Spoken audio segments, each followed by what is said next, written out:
नमस्कार। आज आमे एक बहुत ही सम्मानजनक पुरस्कार विषय गभीर आलोचना करिबा। श्री षण्मुखानंद जातीय उत्कर्ष पुरस्कार एटा भारतीय परिवेषण कला क्षेत्र रे बेस जणाशुना। आम पाखरे जो तथ्य अछि ताकु नि आसंतु एहार गुरुत्व और कौन कौन विशेष कथा अछि से सबु देखिबा।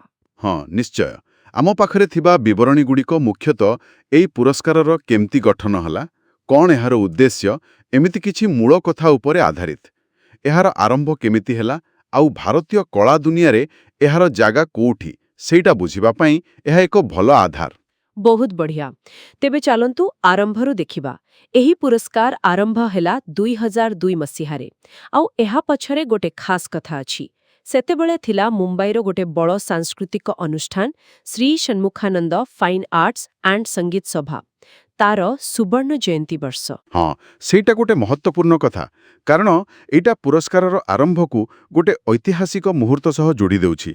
माने खाली गोटे नवा पुरस्कार आरंभ करिबा नुहे, बरं गोटे प्रतिष्ठित अनुष्ठानर 50 वर्ष पूर्ति सहित एहाकु जोड़िबा एहार ओजन बढ़ाई देउछि बुझिले। हाँ सत्य कथा। आउ गोटे कथा जहा मते बहुत भल लागिला सेटा हेउछि एहार दुईटा लक्ष्य।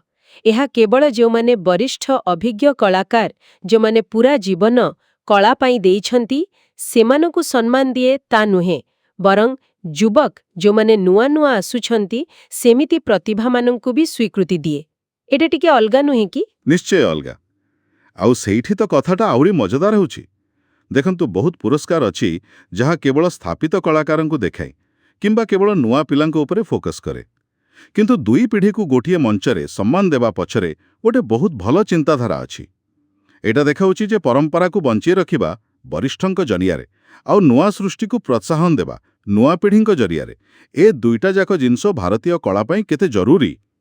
एहा एक प्रकार पीढ़ी भितरे सेतु भली काम करुछि। वाह, बहुत सुंदर भावे कहिले। अच्छा, एहा सहित आउ गोटे कौतूकहलपूर्ण कथा अछि। एहार आउ गोटे ना भी अछि, संगीत कला विभूषण। एही नार किछि विशेष कारण अछि कि? आम पाखरे जेतिकी तथ्य अछि सेथिरु लागुछि एइटा मुख्य पुरस्कार सहित दिया जाउथबा गोटे सम्मान सूचक उपाधि हेई पारे, जहा विजेतांकर कला क्षेत्र रे जो उत्कर्षता ताकू दर्शाए। आपण देखिबे विभूषण शब्द रे निजे ही गोटे बहुत बड़ सम्मानर प्रतीक। एटा पुरस्कारर गारिमा बढ़ाई दिए आउ आम भारतीय शास्त्रीय परंपरा रे एमती उपाधिर बहुत महत्व रहिछि। तेबे जदि आमे एसब कथाकू एकाठी करी देखिबा, माने 2002 रे स्थापना हेला, गोटे बड़ संगीत सभार सुवर्ण जयंती सह संपर्क अछि, परंपरा आउ भविष्यत दुईटा को सम्मान देवार लक्ष्य रखिछि, आउ संगीत कला विभूषण भली गोटे ओजनिया ना भी अछि। एसबु मिसिकी एहाकू खाली गोटे पुरस्कार नुहे, बरं आम भारतीय परिवेषण कला दुनिया रे गोटे बहुत गुरुत्वपूर्ण स्वीकृति भावे ठिया करूछि। एकदम ठीक कहिदे। एटा खाली जणे कलाकार सफलता को स्वीकृति देउनी, एहा पछरे अछि आम संस्कृतिर गोटे जीवंत अंश को सहाय्य करिबा, ताकू आगो को नेबार गोटे बड़ प्रतिबद्धता। जेतेबेले गोटे पुरस्कार गछर मूलकू आउ ता शाखा को दुईटा को जाक सम्मान दिए, सेतेबेले एहा पूरा गछटार स्वास्थ्य आउ भविष्यत पई गोटे निवेश भली हुए। एहा कलाकार मानकू प्रेरणा तो दिए, ता सहित दर्शक और श्रोतांक मनरे भी एई कला प्रति आग्रह बढ़ाए। हाँ, वास्तविक यह एक गभीर कथा। तेबे आम आलोचनार शेषारकू आसिबा बेले मो मनरे गोटे प्रश्न आसुछि। हाँ निश्चय पचारंतु। आउ एइटा बोधुए एमिति पुरस्कारर प्रकृत प्रभाव सहित जड़ित।